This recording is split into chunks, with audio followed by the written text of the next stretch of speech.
लोकसभा चुनाव की तारीखों के ऐलान होने में ज्यादा वक्त नहीं बचा है। उत्तर प्रदेश की 80 सीटों में से अपने कोटे की एक एक सीट पर बीजेपी बारीक अध्ययन के बाद ही कोई फैसला ले रही है। हालांकि भारतीय जनता पार्टी ने अपनी पहली लिस्ट में जिन 195 उम्मीदवारों के नाम की घोषणा की, उनमें यूपी के 51 चेहरे हैं और अब माना जा रहा है कि जल्द ही भाजपा की दूसरी लिस्ट भी आ सकती है और इनमें कई मौजूदा सांसदों के टिकट भी कट सकते हैं। इन्हीं सीटों में से एक है मेरठ लोकसभा सीट। बीजेपी की दूसरी सूची में मेरठ सीट के प्रत्याशी का ऐलान हो सकता है। सूत्रों की माने तो बीजेपी मेरठ के मौजूदा सांसद राजेंद्र अग्रवाल का नाम काटकर किसी सेलिब्रिटी को इस सीट से चुनावी मैदान में उतार सकती है, जिसमें रामानंद सागर निर्देशित रामायण के राम यानी अरुण गोविल का नाम सबसे ज्यादा चर्चा में है। मेरठ सीट को लेकर कयासबाजियों का दौर जारी है। सूत्र बताते हैं कि कुछ सीट पर भाजपा नए चेहरों को मौका देने के मूड में है। इसका जल्द ही खुलासा भी हो जाएगा। अब सवाल ये उठता है कि इसके पीछे तर्क क्या है। दरअसल बीजेपी अग्रवाल समाज के ही कैंडिडेट पर दांव लगाएगी।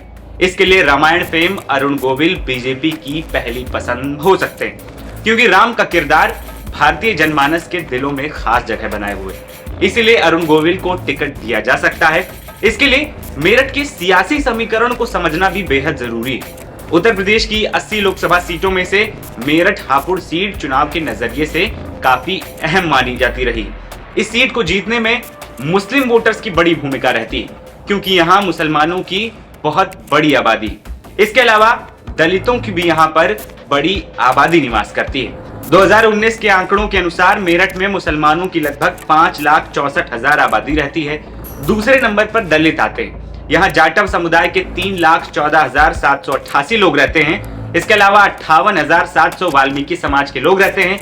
जनरल कास्ट की बात करें तो ब्राह्मण समुदाय की 1,18,000, वैश्य की 1,83,000, त्यागी समुदाय की 41,000, जाटों की 1,30,000 और गुर्जरों की 56,300 आबादी रहती है। इनके अलावा सैनी समुदाय की 41,150, प्रजापति समाज की 46,800, पाल समुदाय के 27,000 और कश्यपों की 30,000 के आसपास आबादी है। मेरठ के अंतर्गत 5 विधानसभा सीटें आती हैं। इनमें हापुड़, किठौर, मेरठ कैंट, मेरठ सिटी और मेरठ दक्षिण शामिल है। वहीं ये अलग बात है कि मेरठ लोकसभा सीट पर कई अन्य दावेदार भी हैं जो सामने आ रहे हैं, लेकिन बीजेपी हमेशा अपने फैसलों से लोगों को चौंकाती है और अगर अरुण गोविल का नाम नहीं भी आता है तो हैरानी की बात नहीं होगी। वहीं मेरठ लोकसभा सीट से भाजपा सांसद राजेंद्र अग्रवाल राजनीति के पुराने खिलाड़ी तो हैं। वो पिछले 3 बार से चुनाव जीत भी चुके हैं और संसद भी पहुंचते रहे हैं। हालांकि जानकार जो राजनीतिक लोग हैं वहां पर, जो अच्छी पकड़ रखते हैं, लगातार ग्राउंड पर रहते हैं, वो बता रहे हैं कि इस बार बीजेपी उनका टिकट काट सकती है और इसके चांसेस ज्यादा है। फिलहाल इन कयासों पर असली मुहर तभी लग पाएगी जब बीजेपी की दूसरी लिस्ट आएगी।